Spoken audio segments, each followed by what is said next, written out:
Hello, everyone, and welcome to another informative episode of the Florida Business Forum podcast. Let's open the Florida Business Forum floodgates and let the information begin to flow.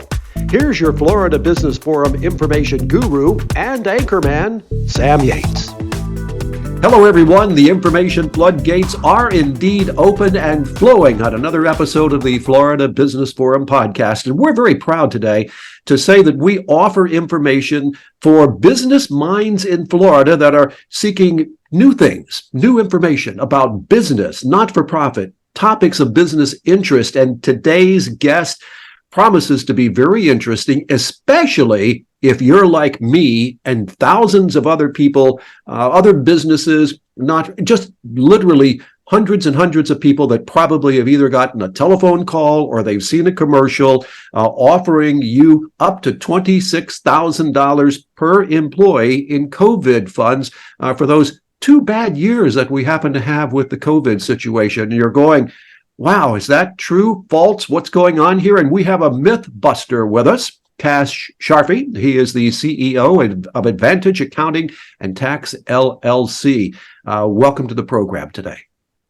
Thanks for having me. We're really excited to talk to small business owners and do our part to help. Thank you.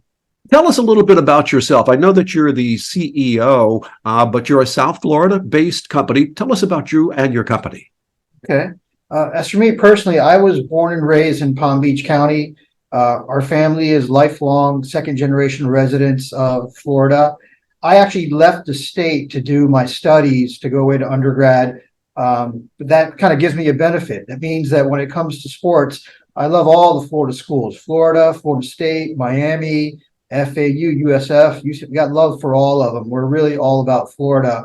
And at our firm, we are exclusively focused on helping small businesses. A lot of CPA firms will do sexy stuff like cryptocurrency or high net worth individuals. We are almost 100% exclusively focused on small businesses, doing accounting and tax and helping them with tax credits. And that's why we're really excited about helping them navigate ERC and making sure they do it the right way so they can benefit from it. Now, ladies and gentlemen, when he says he is well adept at helping small businesses, this is not a one-man band. I was quite impressed when I took a look at your website. You have a lot of employees, specialized employees in many different areas.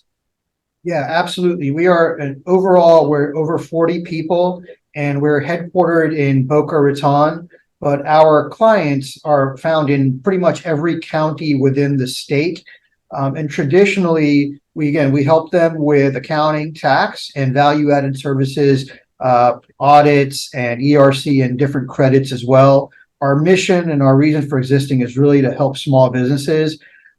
Internally with our team, we have a combined, over hundreds of years of experience in dealing with the IRS, Florida Department of Revenue. So we're really proud of our journey. We're really proud of helping small businesses. And all our people are really rallying around that mission.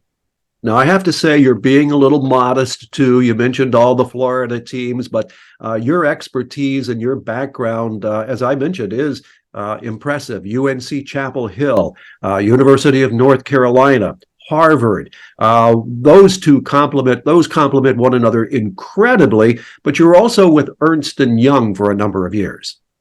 Yeah, absolutely. I've been in the industry ever since I graduated undergrad 30 years ago. And I was fortunate to spend a couple of years at Harvard getting my MBA, and I learned a ton. The one thing that I think I took away, the most valuable lesson, is that there's no script in life. We live in a dynamic world, in a dynamic country. Things are always changing, and one needs to be ready to pivot and learn new things. The most important thing I learned about myself is, boy, Harvard was great, but that weather, anytime it dropped under 30 or 40 or 50 degrees, I found myself inside all bundled up. So I couldn't wait to get back to South Florida and start helping everybody in the Sunshine State. I tell you what, remind me one day to tell you the story of how this Florida boy spent, 4 years in a row with the Iditarod sled dog race in Alaska. But Talk about sunshine. I am so glad to be back in the sunshine state for sure. Before I go any further, I've set a good background for you. So I would really be not doing my job if I didn't ask right now, how can people get in touch with you and your company? Sure. Again, our name is Advantage Accounting and Tax, Advantage CPA. So our website is very simple. It's www.advantage.cpa. We have the CPA moniker because we are a CPA firm. So advantage.cpa. And our phone number is 561-687-6466. Again, 561-687-6466. Advantage.cpa. All right. I'm going to come back to that because I know folks are going to be jotting down that information, wanting to reach out to you. But let's do that switch to ERC. Is it real? I mean, can business owners get up to $26,000 per employee? Yes, Sam, absolutely. And really, the key question now as we're sitting in September of 2023 is, for all of us that are business owners, if we can go back in our minds to 2020, I know that as an owner, I certainly didn't see COVID coming. It was a complete surprise to us, and it was a surprise to most of our clients as well. Again, it was a unforeseen challenge that really hindered a lot of companies. So the congressional intent behind ERC is really simple. It's intended to do exactly what it sounds like. It's the employee retention credit. This is Congress's effort to reward companies, small companies that maintained payroll during the pandemic, during 20 and 21, and to help them replenish their internal strengths so they can contribute to their local economies going forward. That's really what it's all about. One quick stat is that since the beginning of 2020 in our nation, 4 million new jobs have been created by small companies. Larger companies have been neutral. They have not added payroll. But so the growth engine of our economy really is small businesses. Congress realizes that and they really want to buttress and support small business growth. So that's why they created the ERC. And it's a very real program.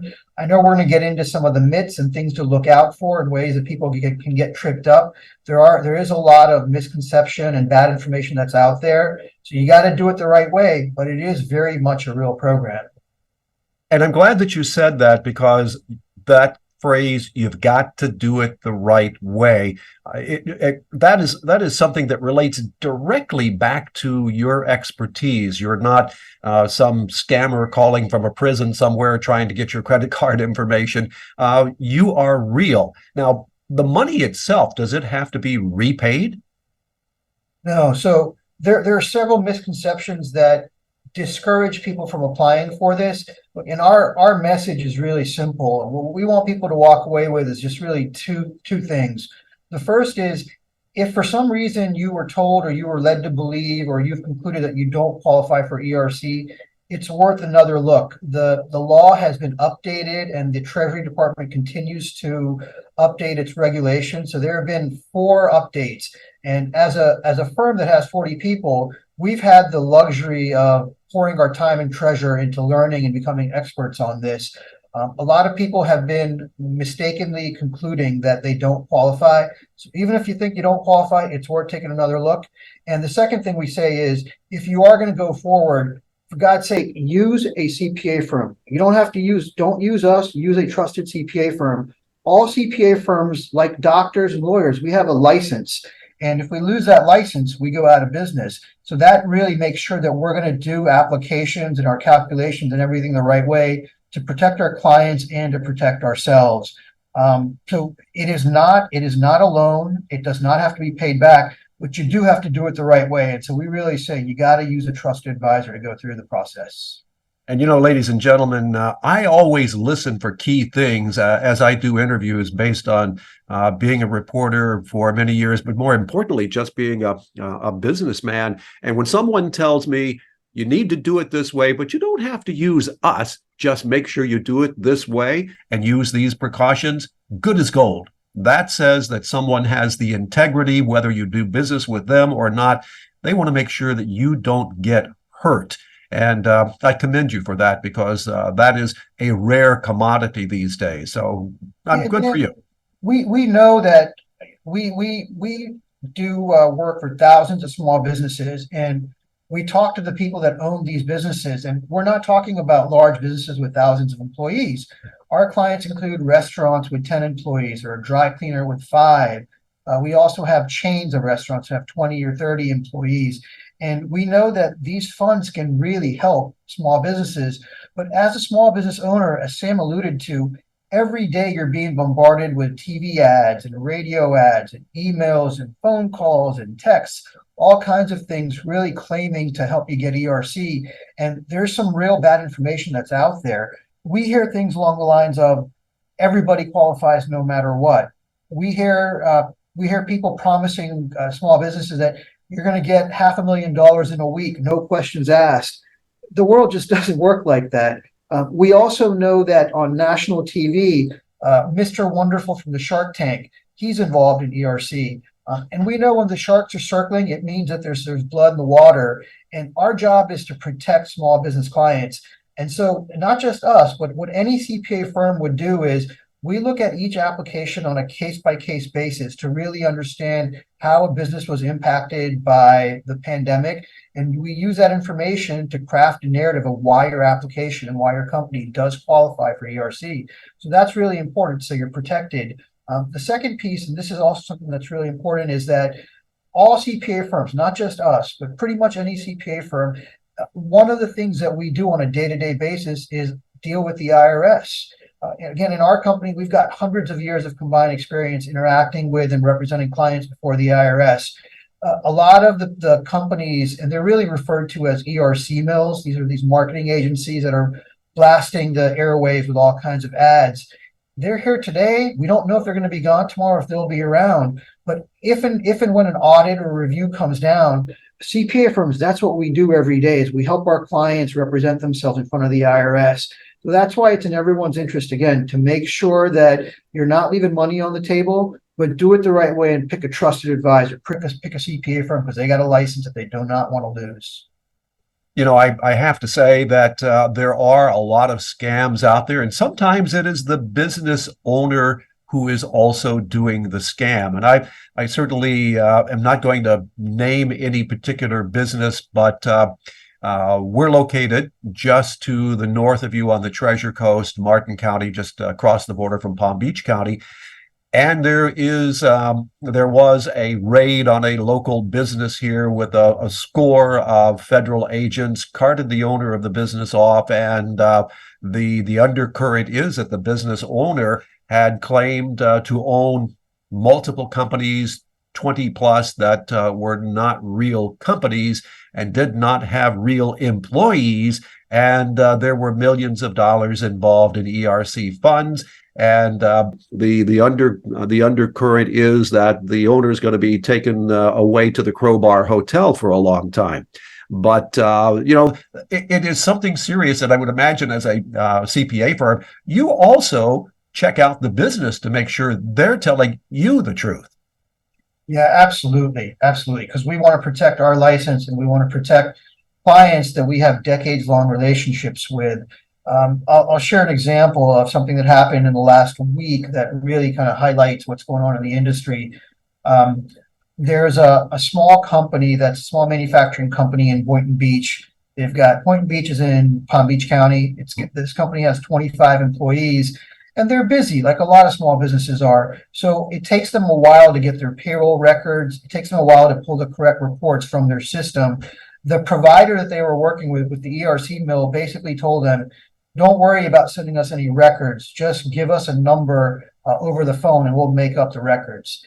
That's what we call fraud. That's why people go to the Crowbar Hotel that you referred to, Sam. A legitimate provider, a CPA firm, is not going to take somebody's word on it on its face. We need documents. We need proof of this stuff so we can actually file with a straight face.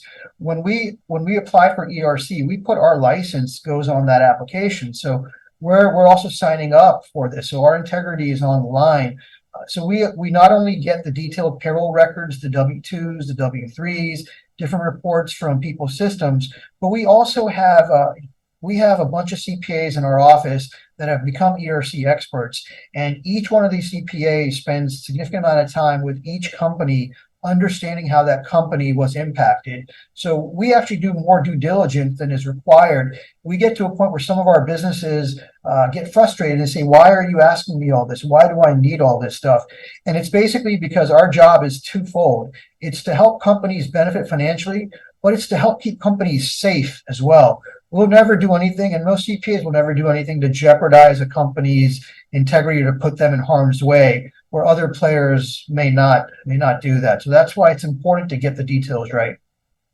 Twofold question. First part is, how long do companies have to apply for ERC? And the second part of that is, will the money run out? Great questions. So first, in terms of timing, this may change as the Treasury Department is always making modifications.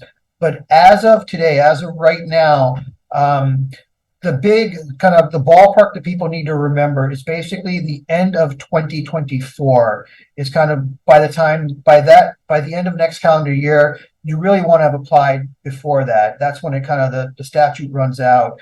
In terms of the money running out, this is a unique program because it's associated with payroll, that it draws not only on stimulus funds, but it also draws on payroll funds that each company has been paying into. So the money won't run out per se, but because our government is unpredictable, it really does behoove everybody to apply as soon as possible. So the money won't run out, but you really do need to get your application in to maximize your probability of getting paid.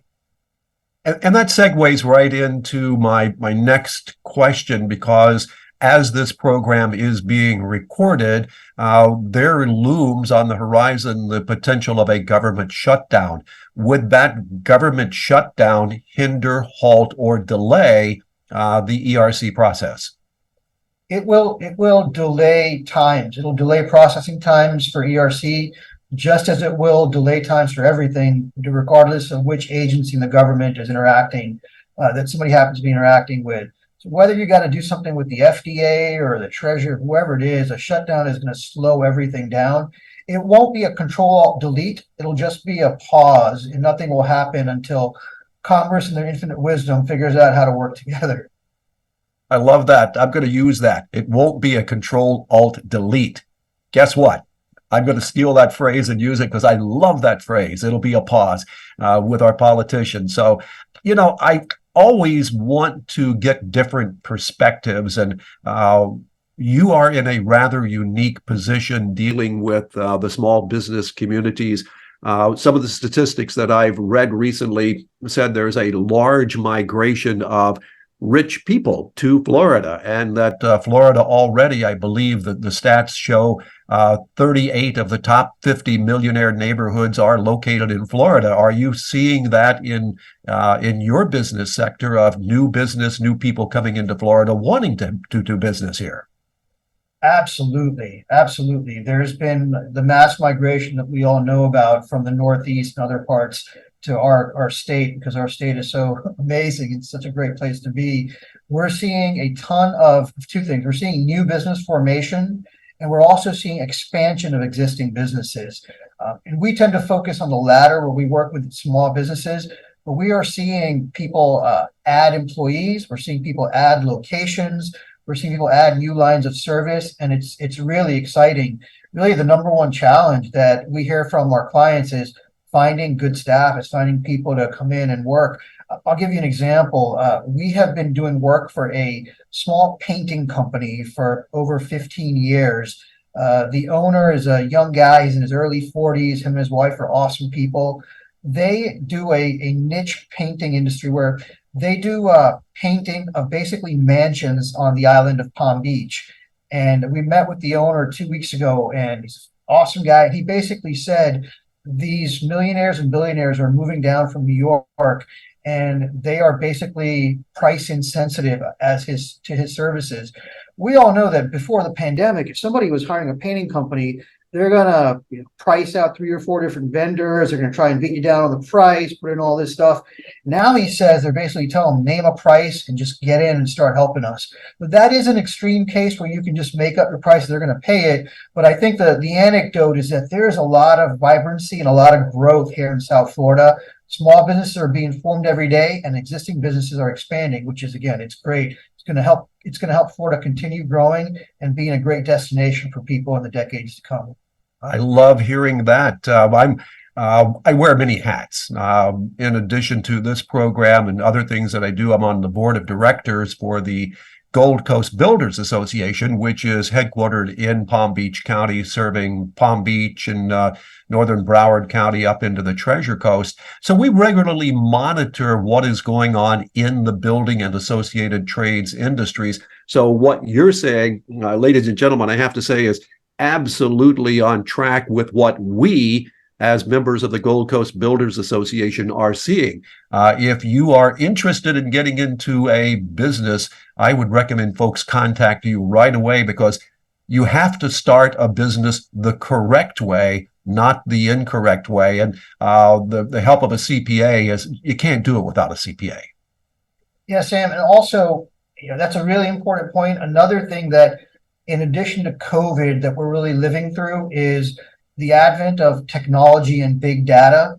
That's another really underreported story. And basically what it means for small business owners is that if you went back in your mind 10 years ago, our government at that point, our federal government, was pretty inefficient. The Treasury Department systems, they didn't talk to Social Security. Nobody connected with the Florida Department of Revenue.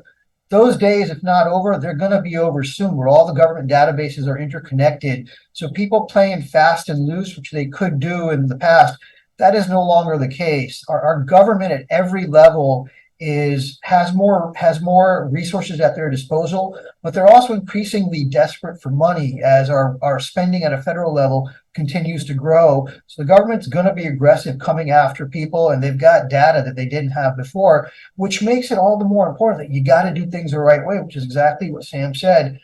And I think this is an important point for ERC also, because there's a lot of business owners that have a lot of integrity. They're ethical people, and for some reason they have concluded that they don't qualify for ERC. They've heard a lot of myths that if I got PPP, I can't get ERC, or it's a loan, or my company didn't shut down, therefore I don't qualify. All those are patently not true. Some people also think that if you didn't have a revenue drop, you don't qualify. Again, that is patently not true. A company could have increased its revenues from 19 to 20 to 21, but they can still qualify for it based on the different rules and regulations that have been promulgated by the Treasury Department. We also find cases where CPAs have told their clients that they don't qualify, and their CPAs were right at the beginning of the pandemic, but so many updates have been made that people that initially didn't qualify do qualify. So we encourage people to do it the right way, but we really want small business and the small business sector not to leave money on the table, because we know that if a small business gets $100, they're going to put that to use and have a multiplier effect and really add to the local economy. That's what Congress wants. They want to give this money to small businesses that qualify for it, because they know it's in the best interest of our nation. And we're just excited to do our small part in that and help small businesses succeed. And it shows. Anything that we haven't talked about that you want to make sure we get in before we begin to wrap up our program today? If we've covered a lot, and again, I'll just say there's 2 bullet points that I want everyone to walk away with, and they're real simple. Even if I think I don't qualify, I may qualify. And second, if I'm going to talk to somebody, by God, let me talk to a CPA firm or a law firm that has a license and has a lot at risk, just like I do. And then I have one final question. That is my most important question. Will you come back for another episode in the future? Sam, I'll go wherever you tell me to. Absolutely. Perfect answer. He passes. Ladies and gentlemen, Kash Sharfi, it has been my pleasure to have you on the program today. One more time, how may people reach out and get in touch with you? www.advantage.cpa 561-687-6466. Advantage.cpa 561-687-6466. Advantage Accounting and Tax, CPA and Advisors. Thank you for being here today. Thank you, Sam. And that's going to wrap up yet another informative episode of the Florida Business Forum podcast. And we are the only business forum podcast of its kind in Florida. We take a lot of pride in that. We're dedicated to filling in the gaps, the news gap that quite honestly is left out there as the various publications and other media shrinks or looks in another direction of what's the biggest highlight of the day. Well, you know what? We've got our segment too, and it's business news and information. So ladies and gentlemen, thank you for joining us today. I'm Sam Yates. Have a great day, everybody. The Florida Business Forum is dedicated to showcasing Florida businesses and CEOs of all sorts to promote their business or not-for-profit in the only business forum of its type in Florida. Thanks for tuning in, and remember, have a great day, everyone, and stay tuned for more business.